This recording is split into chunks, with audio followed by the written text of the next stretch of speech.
श्री हनुमन् नमस्कारः। गोष्पदीकृतवारेशं मशके कृतराक्षसं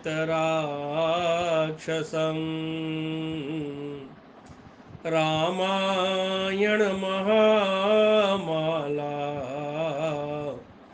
रत्नं वन्दे नीलात्मजम्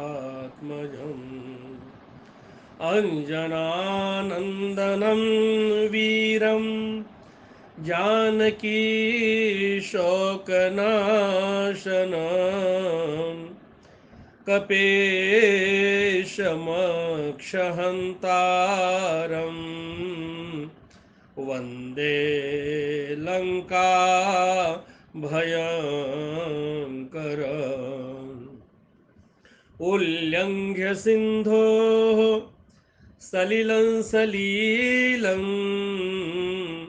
यः शोकवह्निं जनकात्मजायाः आदाय तेनैव ददाह लङ्कां नमामि तं प्राञ्जलिराञ्जनेयम् मनोजवं मारुततुल्यवेगं जितेन्द्रियं बुद्धिमतां वरिष्ठं वातात्मजं वानरयूथमुख्यं श्रीरामदूतं शिरसा नमामि। आञ्जनेयमतिपाटलाननं काञ्चनाद्रिक्मनीयविग्रहं पारिजाततरुमूलवासिनं भावयामि पवमाननन्दनम्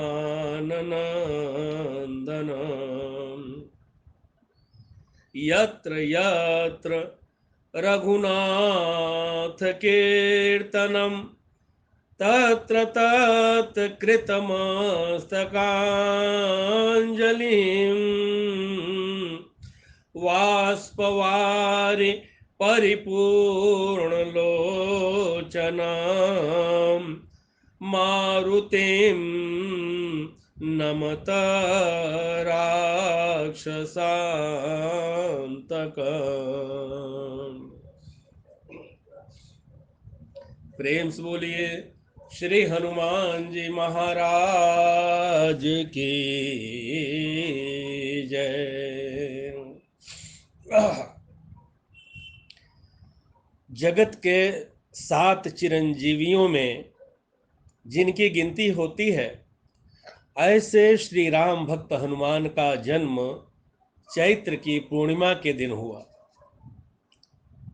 शंकर का शिवालय जिस तरह बिना नंदी के नहीं होता है, उसी तरह श्री राम के देवालय की पूर्णता हनुमान की मूर्ति के बिना नहीं होती।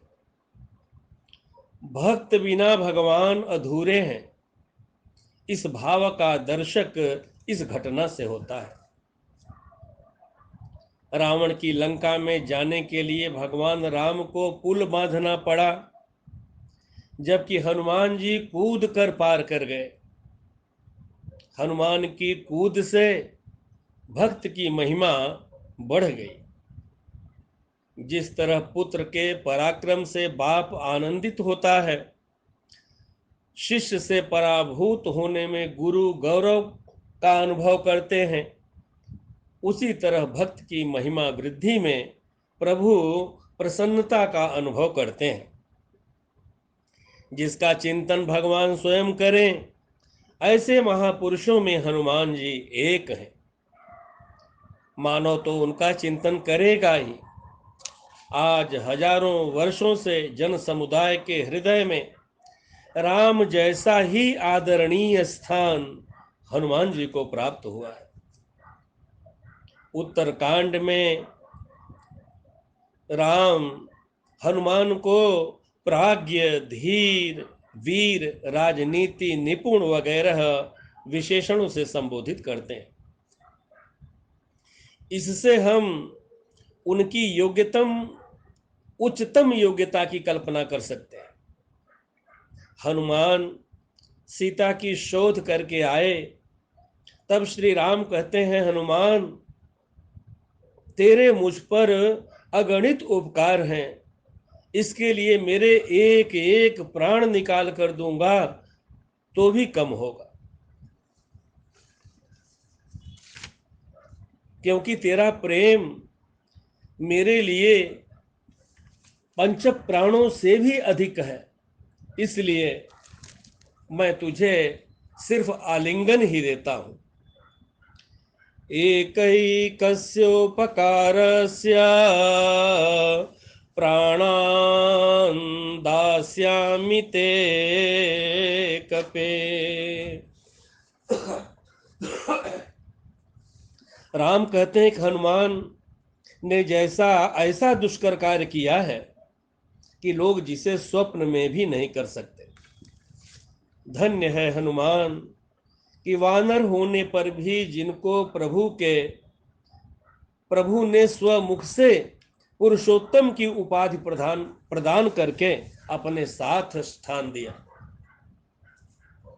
हनुमान की जयंती मनाई जाती है क्योंकि उन्होंने अपने अंतर्बाह्य शत्रुओं पर विजय प्राप्त की थी। इंद्रजित जैसे बाह्य शत्रु को तो इंद्रियजित हनुमान ने जीता ही, परंतु मन के अंदर रहे हुए काम, क्रोध, लोभ, मोह, मद, मत्सर आदि असुरों पर भी उन्होंने विजय प्राप्त की थी। सीता की खोज के लिए जब वे लंका में गए, तब अनेक सुंदर स्त्रियों को उन्होंने देखा, परंतु उनका मन विचलित नहीं हुआ। भगवान राम जैसा खजाना जिसे प्राप्त हुआ हो, उसे सांसारिक सुख संपत्ति का लोभ कैसे रह सकता है।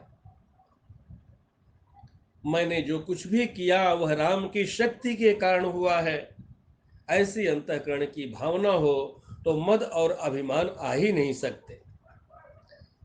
हनुमान बल और बुद्धि से संपन्न थे। उनको मानस शास्त्र, राजनीति, साहित्य, तत्व ज्ञान आदि शास्त्रों का गहन ज्ञान था। उन्हें 11वें व्याकरणकार और रुद्र का अवतार माना जाता है। उनमें जबरदस्त विद्वत्ता थी।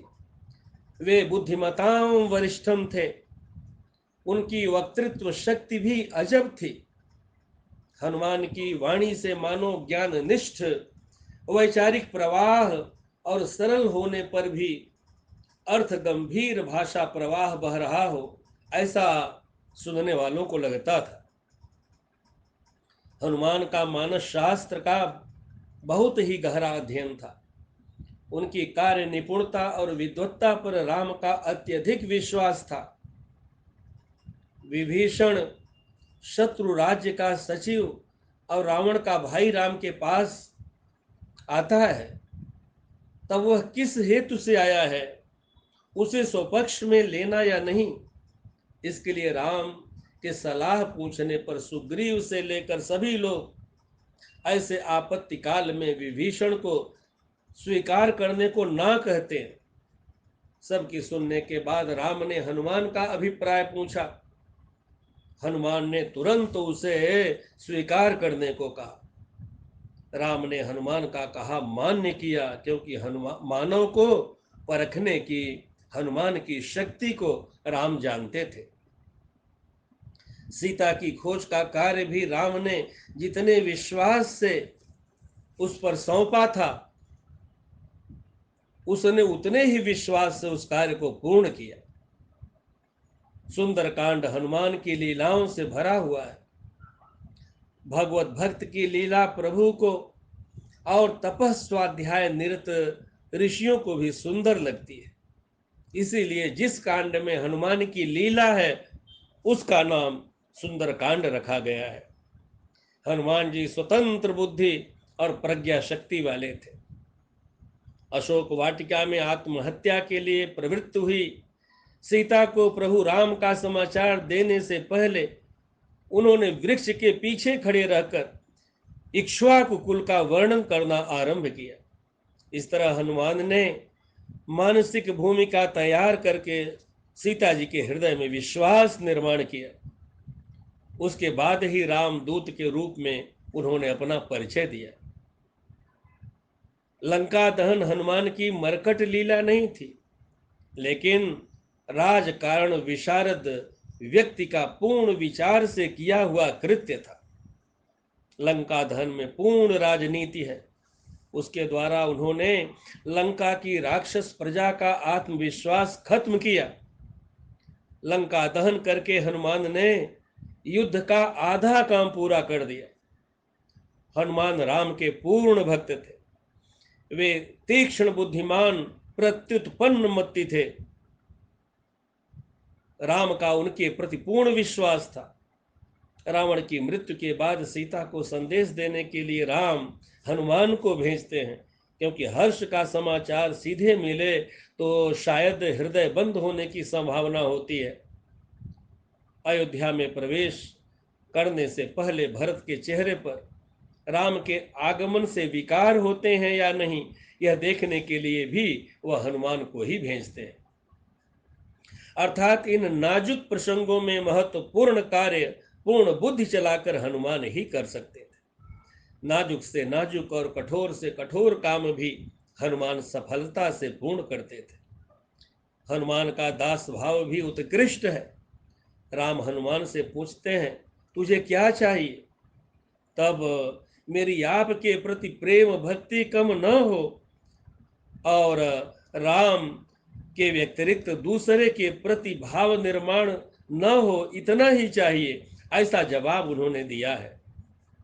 जब तक राम कथा है तब तक हनुमान भी अमर है। हनुमान स्वयं को राम का दास मानते थे। हनुमान अर्थात दास्य भक्ति का आदर्श। हनुमान अर्थात सेवक और सैनिक का संयोग, भक्ति और शक्ति का सुभग संगम। राम की सेवा करने में यदि प्राण देने की आवश्यकता पड़े तो भी उनकी तैयारी थी। ऐसे तो रामायण में हनुमान की तरह रावण भी बली था, लेकिन रावण का बल भोगों के लिए था। एक ने राम पत्नी सीता को भगाया, दूसरे ने उसे वापस ढूंढ निकाला। भक्ति शून्य शक्ति मानव को राक्षस बनाती है, जबकि भक्ति युक्त शक्ति मानव को देवत्व प्रदान करती है। इस बात का सुंदर दिग्दर्शन वाल्मीकि ने रामायण के इन्हीं दो पात्रों के चरित्र चित्रण से किया है। आज जगह जगह रावण और कुंभकर्ण जाग पड़े हैं। इस समय राम का काम करने वाले हनुमान की जरूरत है। रावणी विचार और वृत्तियों का दहन करने वाले वीर मारुति की जरूरत है। राम की संस्कृति का रक्षण करने वाले दास मारुति की मांग आज का समाज कर रहा है। ऐसा बनने का प्रयत्न करने वाले को ही हनुमान जयंती मनाने का अधिकार है। हमने तो आज थोड़े से तेल में और एक माला में हनुमान जी का मूल्य आंक रखा है।